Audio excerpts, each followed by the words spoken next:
Yo, what is up guys? I'm going to be doing a guide on Rogue and TBC, so let's get into it.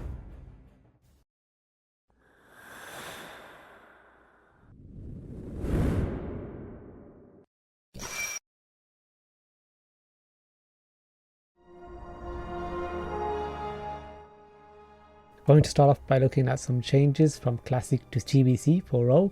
Firstly, some of the more quality of life and nice improvements for Rogue. We have SAP, which no longer has a random chance of just breaking out of CC, and now is a guaranteed 45 seconds CC on PvE targets and a 10 second on PvP targets without breaking. Next, Grow also now silences the target for 3 seconds, which is insanely good for PvP, so definitely a nice welcome change to Rogue's already heavy CC toolkit. And another nice change is poisons now are applied for 1 hour instead of 30 minutes, and also poisons are no longer removed once they hit the maximum amount of poison charges. Let's look at some of the new abilities that we gain in Burning Crusade. First off, we get Shiv and Envenom. Shiv basically just applies a poison from your offhand weapon and rewards you the 1 combat point. It's pretty nice for stacking up 5 wound or deadly poisons, and also pairs well with Envenom, which is a new finishing move that consumes deadly poison charges and also ignores armor, which is pretty nice in PvE. We also gain Cloak of Shadows, one of the best defensives in the game. Sadly, we do get it at level 66, and it works slightly differently than it does on retail, as you aren't totally immune to spell effects. Instead, we do have a 90% spell resistance, so you could potentially still get hit by some spellcast. And finally, we have Deadly Throw, which is a ranged ability that consumes combat points, does do a little bit of damage, but the main aim is to slow the target. Note also that this can become an interrupt if you do decide to go for the PvP Gladiator gloves. Next, let's look at some of the talent changes. There are quite a few significant changes, including some new abilities. We'll start off by looking at some of the combat talents. First, we have Combat Potency, which gives your offhand a 20% chance to generate 15 energy, so more of a reason to have a faster offhand. Next, Improved Slice and Dice talent is moved from Assassination to the combat tree, which is really nice for combat PvE. And the final talent in the combat tree is Surprise Attacks, which causes your finishing moves to no longer be dodged, as well as granting a 10% damage increase to Sinister Strike, Backstab, Shiv and Gouge. Overall, it's pretty nice. Not the best, but then again, 10% damage increase is welcome. In Assassination, we have Find Weakness, which reduces the chance your poisons will be resisted by 10% and increases your chance to resist poisons by additional 30%, and also gives a nice 6% damage increase from offensive abilities, which is nice.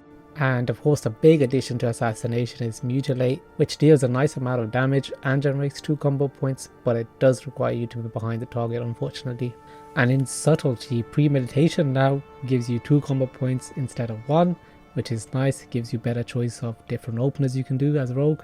And then we also have Cheat Death, which is extremely nice in some PvP situations, but it can only occur once per minute, but still very nice choice. And last but not least, we have Shadow Step, which of course allows you to blink behind the target. One thing to note here is that this only works on enemy targets, and you cannot use Shadow Step on friendly targets in TBC.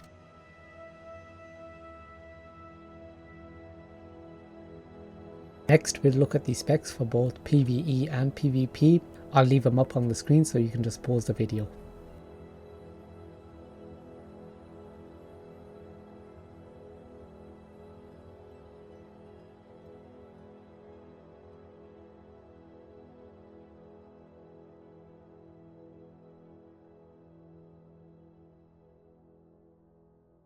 So, how are rogues in raids? Well, unfortunately, at least in tier 4 and tier 5s, the bosses are not so melee friendly, therefore any melee generally is not as good as they were in Classic at least, but they do tend to get better later on in the late game and the later tiers. There should be at least 1 spot available for a rogue, at least just for the improved exposed armor debuff, which is slightly better than Sunder armor, so 1 rogue is pretty good, and also you need a rogue to yoink all the daggers, I guess.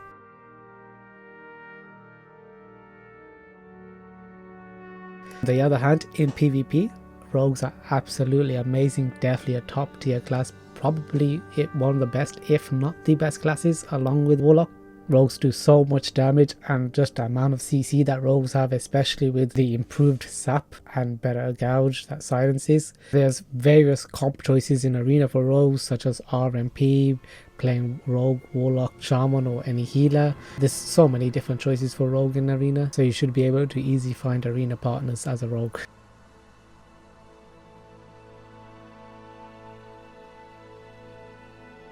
So as for strat priorities, I'll put down some of the basic numbers that you need to know for specific stats and how to gain the percentages.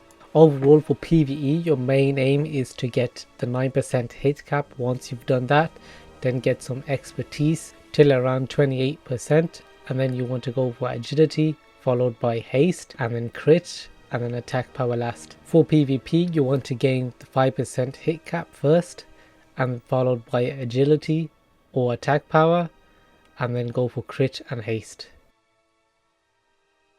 For our rotation, not much has changed from classic. You want to start off in stealth. If you are using swords, you open with Garrote, otherwise you could open with ambush if you're using daggers. Then use your filler, either backstab or sinister strike, depending on if you're playing swords and daggers, followed by slice and dice with at least 3 combo points. Once you're at this point, you can use your cooldowns, Adrenaline Rush, Blade Flurry, and at around 3 to 5 combo points you want to be using Rupture, and for that next 3 to 5 combo points use Eviscerate. Keep in mind that you would always want 100% uptime on Slice and Dice as well as your Rupture, so you may not always be able to get off a Eviscerate. And for AoE, you don't really have much except Blade Flurry, so it's important to use that optimally when there's at least more than 2 targets around. Alternatively, if you are the exposed armor rogue in your group, then you may not be able to get any Eviscerates, and you'll have to focus on keeping up exposed armor as well as your Slice and Dice and Ruptures. So for free raid best in slot, bear in mind there are plenty of options for rogue here. For each slot there's multiple items you could possibly get. Generally you do want to have at least a 2 set bonus from the Waste Walker's set, as the hit rating is pretty big. So for the Helm slot, we have the Waste Walker's Helm. This drops from the last boss in the old Hillsbrad Foothills dungeon. Or you could also go with the Helm of the Claw, which is from the quest of the Warlord's Hideout, which is located just outside the Steam Vaults, which requires you to kill one of the bosses in there. Next, for the shoulders, the best option here is the Waste Walker shoulder pads, which drop from the avatar of the Martyred in Heroic Arcanine Crypts. Or you could go for the Expedition Scout shoulders, which is a quest called Fell Embers that can be picked up at Hellfire Peninsula in Honor's Hold, and requires you to pick up a Fell Ember from the Shattered Halls dungeon. Moving on to the cloaks, the best option here is the Vengeance Wrap, which can be made by tailoring. Or alternatively, you can get the Arcanine Death Shroud, which drops from the avatar of Martyred in Arcanine Crypts Heroic. As for the chest piece, the best option here is again the Waste Walker's Tunic, which drops from Caladan the Breaker in the Blood Furnace Heroic. Or you could just craft the Primal Strike Vest if you are an Elemental Leatherworker. As for the wrist, you want to try and get the Nightfall wrist guards, which drop from the last boss in the old Hillsbrad dungeon in Heroic difficulty. Or if you are an Elemental Leatherworker, you could just craft the Primal Strike braces. For the hands, the felt leather gloves can be crafted if you're a leatherworker, or alternatively you could go for the Waste Walker gloves, which drop from Warchief Kargath's Blade Fist in the Shattered Halls, normal or heroic. For the waist, there's 2 options here. You could go for the Girdle of the Death Dealer that drops from the last boss in the Black Morass dungeon in heroic difficulty, or alternatively you could just craft the Primal Strike belt if you're an Elemental Leatherworker. For the legs, the best option here is the Waste Walker leggings, which drop from the Nexus Prince in Manatome's dungeon in heroic difficulty, or alternatively you could go for the Fell Leather leggings, which can be crafted if you're a leatherworker. As for the feet, you could just craft the Fell Leather boots if you're a leatherworker, or you could go for the Fellbow hide shoes, which can be obtained from Shadowmoon Valley through the quest The Cipher of Damnation. The neck choker of Vile Intent can be obtained with 25 Badge of Justice tokens, or you could go for the Braided Ethereum chain, which can be crafted by jewel crafting. As for the rings, there are a few options here. One is the Shapeshifter's Signet. However, this does require you to be exalted with the lower city, which can be difficult at the start. But you can also go with the Slayer's Mark Ring of Redemption, which is from a quest called Dissension Amongst the Ranks in Shadowmoon Valley. And you can also go for the Kaelan Signet, which is from the quest Deathblow to the Legion in Netherstorm. Moving on to the trinkets, the best trinket here is Bloodless Brooch, which does cost 41 Badge of Justice points, and Abacus of the Violet Odds, which drops from the last boss in the Mechana normal or heroic mode. Note that there are a few trinkets from Nax Classic that are also very good, such as Mark of the Champion from Kel'Thuzad, Slayer's Crest from Saphiron, and Kiss of the Spider from Mayexana. So the one-handed weapons. As for swords and maces, the best options here are Dragon Maul, which can be crafted by blacksmithing. Alternatively, you could go for the Gladiator Slicer that cost around 2600 arena points, or you could go for Blink Strike, which is a BOE world drop. For daggers, the best option here is the Gladiator Shankar, which costs around 2600 arena points, or you could go for the Night Blade, which is a BOE drop. For the offhand, the best options here are the Gladiator's Quick Blade, which is around 1100 arena points, or alternatively you could go for Latros's Shifting Sword, which drops from the last boss in the Black Morass dungeon on normal and heroic difficulty. For offhand daggers, the best options here are the Searing Sunblade, which cost 50 Badge of Justice points, or you could go for the Gladiator's Shiv, which cost around 1100 arena points. As for the ranged weapons, the best options here are the Veteran's Musket or the Marksman's Bow, both which require you to be exalted with Honor's Hold. Alternatively, you could go for quest rewards from Declaring Doomclaw or Mark 5 is Alive, both quests which are located in Netherstorm.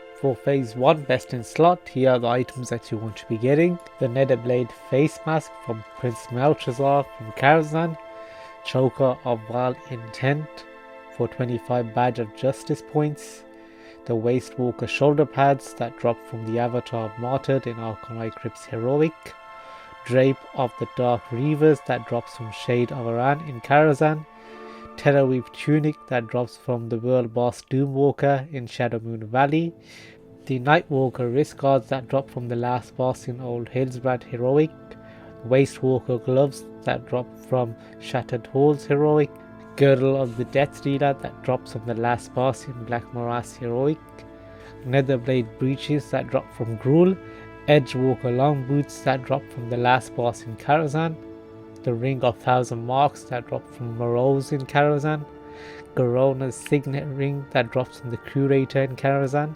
Dragonspine Trophy drops from Gruul's, the Bloodless Brooch that cost 41 Badge of Justice points, the Sun Fury Bow of the Phoenix that drops from Prince Malchezaar in Karazhan, Gladiator's Quick Blade that cost around 1100 arena points, and Latros's Shifting Sword that drops from the last boss in Black Morass Heroic.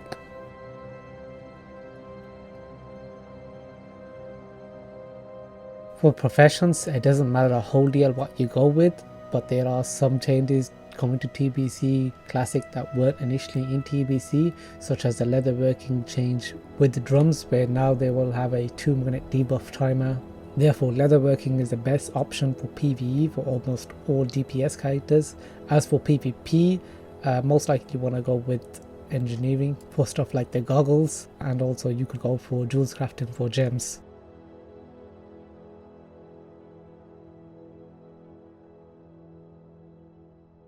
For the gems, you want to go for the Relentless Earthstone Diamond Meta Gem, which grants 12 agility and 3% increased critical damage. And for the red gem, you want to go for the one that just grants flat agility. Although if you have slightly less hit rating, you could go for the orange gem, which grants you extra hit rating. For yellow gem slots, you could go for the orange gem that grants you hit rating if you're not already capped on hit rating. Otherwise, you could just go for the critical strike rating yellow gem. As for the blue sockets, generally you want to go for the purple gem, which grants you agility plus stamina.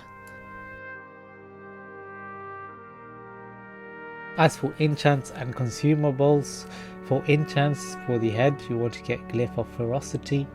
For the shoulders, you could go for the Greater Inscription. For the shoulder slot, you want to go for Greater Inscriptions of Vengeance, which requires Exalted with the Aldor faction, or you could go with Greater Inscription of the Blade, which requires Exalted with Scryers.